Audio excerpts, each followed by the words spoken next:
नमस्कार, स्वागत आहे आपल्या सर्वांचं माझ्या किचनमध्ये। आज आपण बनवत आहोत छान वेगळी थंड थंड रिफ्रेशिंग अशी रेसिपी। तुम्ही कधी बाहेर हॉटेलमध्ये गेला असाल तर तेव्हा तुम्ही पान शॉट नक्कीच पिला असेल। एकदा जर का तुम्ही घरी हा पान शॉट बनवला तर तुम्ही पुन्हा पुन्हा नक्कीच बनवाल। कुणी पाहुणे येणार असेल किंवा तुमच्या घरी कोणती पार्टी असेल, बर्थडे पार्टी असेल तर तुम्ही तेव्हा हा पान शॉट नक्की ट्राय करून बघा। रेसिपीला सुरुवात करूया। घेतले आहेत मी 7 ते 8 विड्याची पानं आणि हे आहे कलकत्ता पान। मला विकत आणायची गरज पडली नाही कारण माझ्या घरी याचा वेलच आहे। आपल्याला ही विकत सहज मिळून जातील। याचा कलर छान डार्क असतो, त्यामुळे शक्यतोवर मिळाली तर कलकत्ता पान वापरा। ही सर्व पान मी स्वच्छ धुवून पुसून घेतले।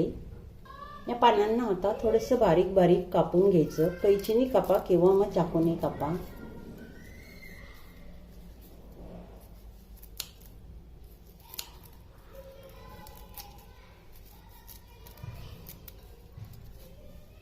तुम्हाला ही पानं नाही मिळाली तर तुम्ही दुसरी पानं सुद्धा घेऊ शकता। मिक्सरच्या भांड्यामध्ये टाकायची 1/4 कप बडीशोप। ही कच्चीच बडीशोप आहे, हिला भाजलेलं नाहीये। ही आहे खडी साखर, ही सुद्धा 1/4 कप, म्हणजे ही अर्धी वाटी दिसते इथे, पण ही आहे 1/4 कप। तुमच्याकडे खडी साखर नसेल तर तुम्ही साधी साखर वापरा, जी आपण रेग्युलर वापरतो ती। पण उन्हाळ्यामध्ये शक्यतोवर ही वापरावी कारण ही थंड असते। तितकाच 1/4 कप घेतला आहे मी हा सुक्या खोबऱ्याचा चुरा, म्हणजे डेसिकेट कोकोनट। 5 वेलची घेतली।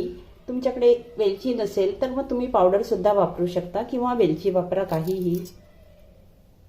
यामध्ये पान टाकायच्या आधी याला आपण एकदा फिरवून घ्यायचं, कारण हे सुकं असलं तर बडीशोप छान अगदी बारीक होईल आणि पान टाकल्यामुळे काय होईल, हे थोडं ओलसर होईल, तर मग बडीशोप पाहिजे तितकी बारीक होणार नाही।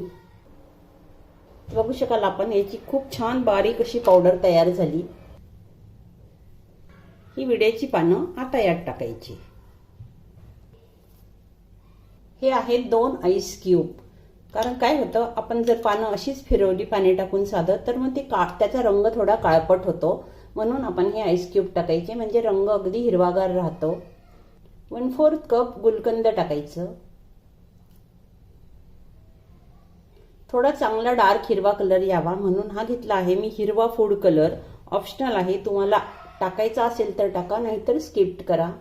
यात टाकायचं अगदी थंडगार असं थोडंसं पाणी। पुन्हा झाकण लावून मिक्सरला फिरवून घ्यायचं, याची बारीक पेस्ट करून घ्यायची। बघू शकाल आपण याचा किती छान हिरवा कलर आला, मस्त अगदी, आणि पेस्ट सुद्धा छान स्मूथ झाली। हे तयार झालं आपलं प्रीमिक्स।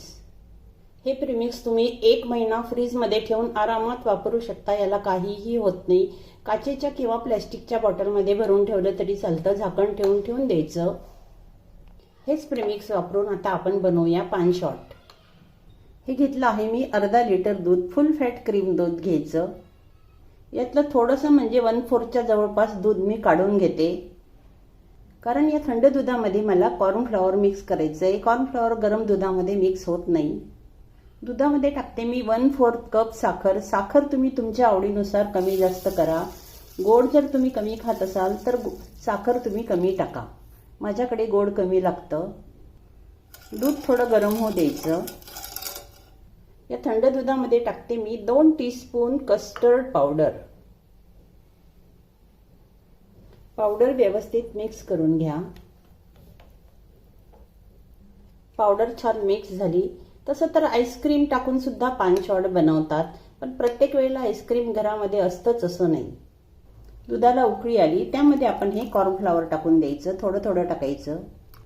सॉरी, हे कॉर्नफ्लॉवर नव्हतं, कस्टर्ड पावडर होतं। याला मिक्स करून घेऊया।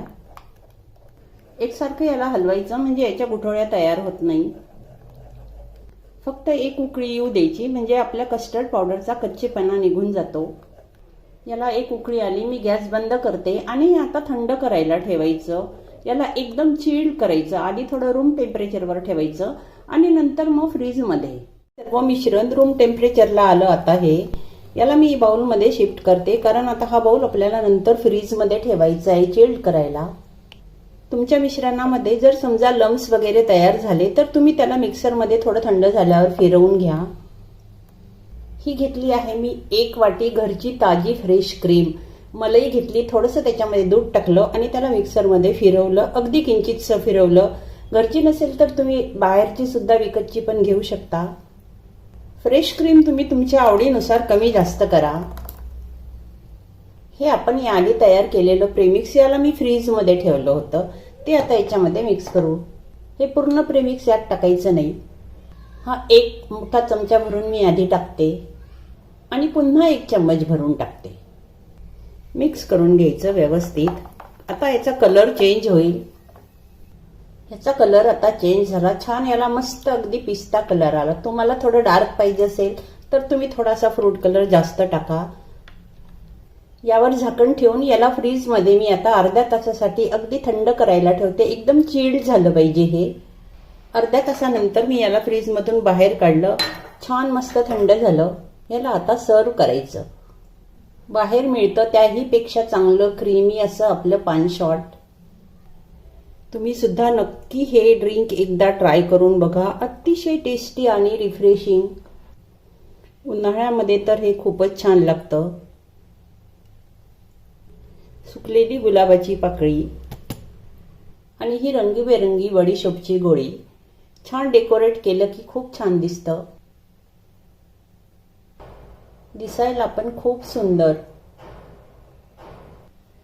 तर आपण पण हा पान शॉट नक्की ट्राय करा. पुन्हा भेटूया अशा छानशा रेसिपीसह. तोपर्यंत धन्यवाद.